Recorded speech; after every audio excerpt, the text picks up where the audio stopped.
If you're frustrated by not being able to recognize even simple melodies or chords by ear alone, don't worry, there's nothing wrong with you, but your ear training strategy might be holding you back.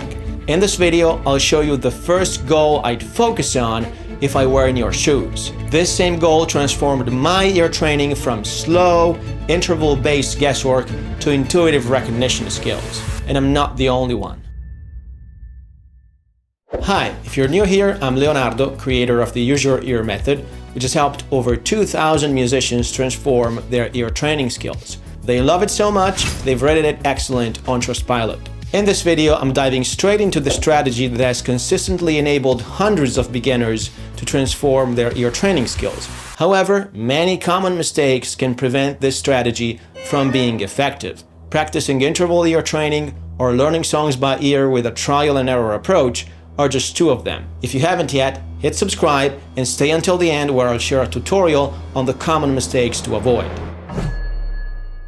An important aspect to clarify for beginners is that based on what I've seen work for myself and for thousands of musicians, the key to recognizing notes and chords by ear isn't through intervals, it's through scale degrees. Each song is built around a key or tonality, and within that key there are only 7 notes and 7 chords. Each of these notes and chords has a specific feeling depending on its position in the key. For example, the first note of the key, also known as the tonic, feels stable and resolved, while the 7th degree feels like it wants to resolve back to the tonic. This is consistent across all keys.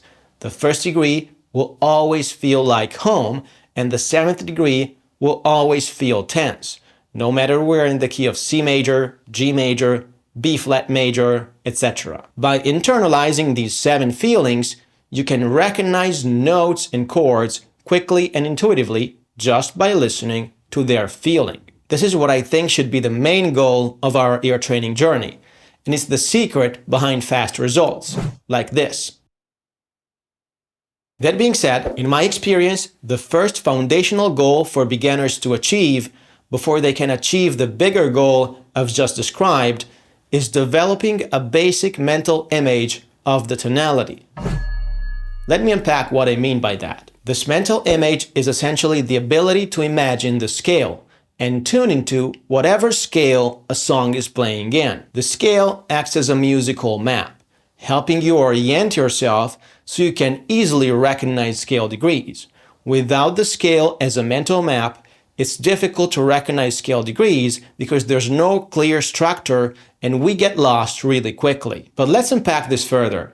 The ability to form a mental image of the tonality, what I'll now call the musical map, includes 3 key skills: the ability to reliably sing the scale, the ability to recognize the tonic of a song, and the ability to retain the tonic and with it, the tonality. Let's see each one of these 3 skills in detail.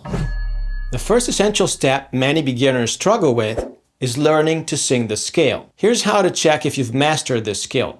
You should be able to pick a note and sing the entire scale accurately enough without needing help from an instrument. Kinda like this. Do, re, mi, fa, sol, la, ti, do. Do, ti, la, sol, fa, mi, re, do. If you can do that consistently, you're in a good place.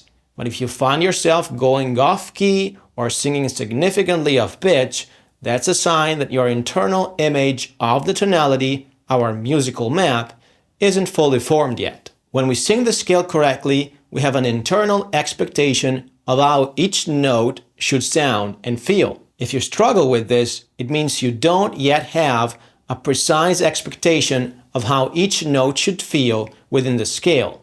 So your musical map is not as accurate as it should be. Most beginners can sing the scale to some extent, but often struggle with specific degrees. A quick tip is to notice which scale degrees you tend to sing off pitch and focus on improving those. Note that for beginners who have issues matching pitch, which is the ability to sing a given note, like this, I'd suggest becoming proficient at that skill before focusing on singing the scale. The second step is tonic recognition.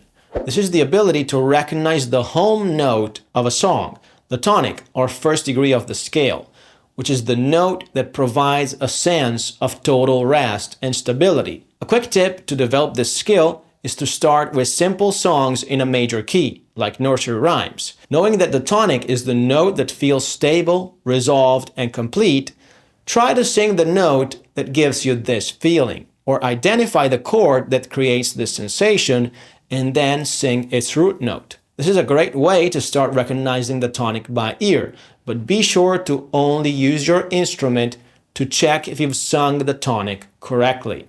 Good tonic recognition skills are quick. We can recognize the tonic usually within 5 to 10 seconds of listening to a song, and sometimes even faster. Here's an example of me recognizing the tonic in a song. Sunrise brings a new beginning, hearts are light and love's just when.